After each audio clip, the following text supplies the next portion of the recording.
नमस्कार मित्रों, मैं हूं आचार्य अंकित नौटियाल। स्वागत है आपका हमारे YouTube चैनल धर्मशास्त्र में। जैसे कि आप जानते हैं कि हम इस चैनल के माध्यम से धर्म से संबंधित जानकारियां लाते रहते हैं। आज हम जानेंगे कि 2020 में दीपावली कितनी तारीख को है। दीपावली के दिन हमें महालक्ष्मी का पूजन किस समय करना चाहिए, कौन सा सबसे सुंदर मुहूर्त है, महालक्ष्मी का पूजन हमें किस प्रकार से करना चाहिए, अपने घर में हमें क्या करना चाहिए, क्या नहीं करना चाहिए, इस पर आज हम बात करेंगे। सबसे पहले हम बात करेंगे कि इस वर्ष 14 नवंबर 2020 शनिवार के दिन दीपावली का महापर्व मनाया जाएगा। तो दीपावली से एक दिन पहले धनतेरस आता है। तो 13 नवंबर 2020 शुक्रवार के दिन धनतेरस का त्यौहार मनाया जाएगा और 15 नवंबर 2020 रविवार के दिन अमावस्या है। तो धनतेरस के दिन हमें क्या करना चाहिए? धनतेरस के दिन जैसे हमने बाज़ार से कोई नया सामान खरीद कर ले आए, जैसे झाड़ू इत्यादि ले आए, कोई सोने चांदी इत्यादि की चीज़ हम अपने घर में लेकर आए। धनतेरस के दिन क्रय विक्रय अर्थात लेन देन किया जाता है। फिर अगले दिन आती है नरक चतुर्दशी, जिस दिन हम महालक्ष्मी का पूजन अपने घर में करते हैं। सुबह के समय हम अपने पितरों के निमित्त तर्पण कर सकते हैं, पिंडदान कर सकते हैं, अपने पितरों के निमित्त अन्नदान कर सकते हैं, ब्राह्मण को भोजन करा सकते हैं। अपने घर में हवन यज्ञ पूजा पाठ इत्यादि हम अपने घर में करा सकते हैं। पूरे विधि विधान से हमें करवाना चाहिए। अमावस्या के दिन जाकर के गंगा जी में हमें स्नान कर लेना चाहिए। पर ध्यान रहे, अमावस्या जो है वो 15 नवंबर को 7:37 तक ही रहेगी। इसलिए इससे पहले आप गंगा जी में जाकर स्नान कर लें, अपने पितरों को तर्पण दे दें। अब हम बात करते हैं कि दीपावली के विषय में शास्त्रों में क्या कहा गया है। तो ब्रह्म पुराण में कहा गया है कि कार्तिक मास की अमावस्या को अर्धरात्रि के समय लक्ष्मी जी सदगृहस्थों के घर में जहाँ तहाँ विचरण करती है अर्थात जाती है। इसलिए अपने घर को सब प्रकार से स्वच्छ और शुद्ध रखें। और दीपमालिका अर्थात दीपावली मनाने से महालक्ष्मी हम पर प्रसन्न होती है, खुश होती है। और कहा गया है कि यह अमावस्या जो है प्रदोष काल एवं अर्धरात्रि व्यापिनी हो तो विशेष शुभ मानी जाती है ये। तो अब आपने पूजन किस प्रकार से करना है वो आप सुनिए। तो लाभ की चौगड़ियाँ जो हैं, इसमें यदि आप पूजन करते हैं तो बहुत शुभ और अच्छा माना गया है। तो ये किस समय से प्रारंभ होगी?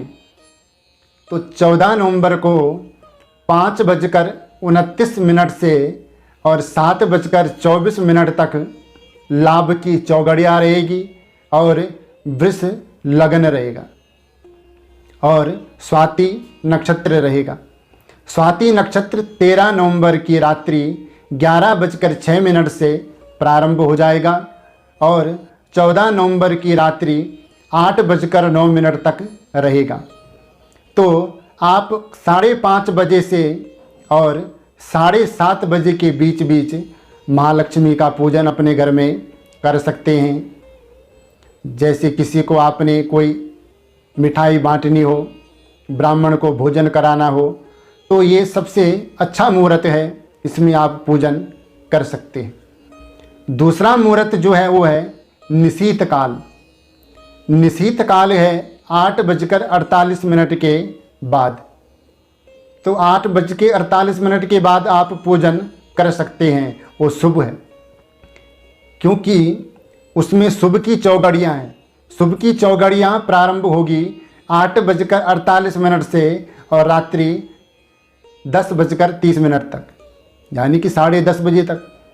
और अमृत की चौगड़ियाँ जो है वो 10:30 बजे से प्रारंभ होगी और 12:12 तक रहेगी।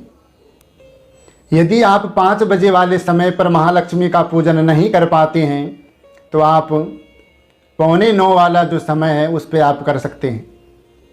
यदि आप उस पर भी नहीं कर सकते हैं तो आप 10:30 बजे से और 12, सवा 12 बजे तक पूजन कर सकते हैं। तीसरे नंबर पर आता है महानिशीत काल।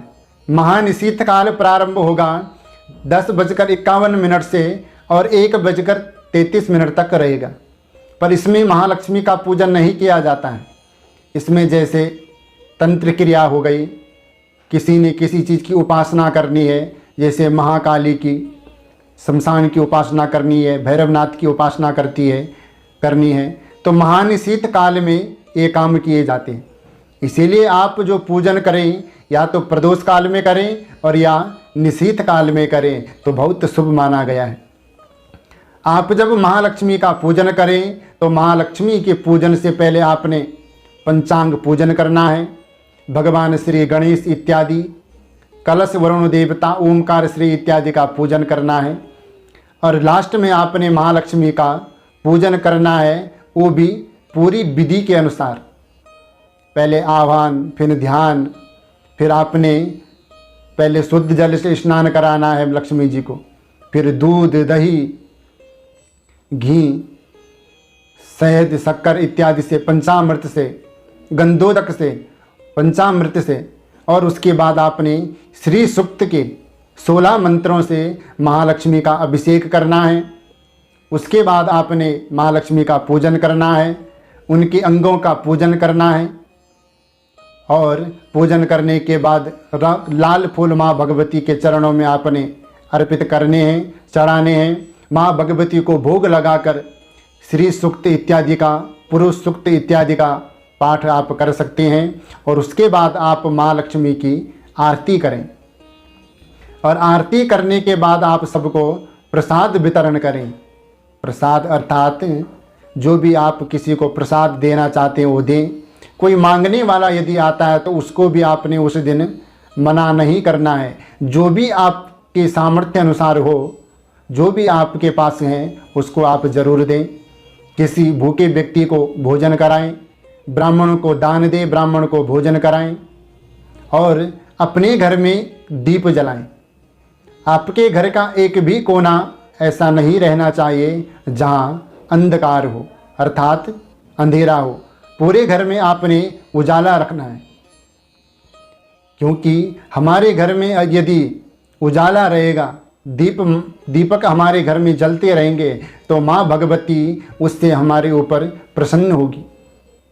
इसीलिए ध्यान रहे अपने घर में अंधेरा नहीं, उजाला रखना है, क्योंकि संध्या कालीन में हर दिन माँ लक्ष्मी हमारे घर में प्रवेश करती है।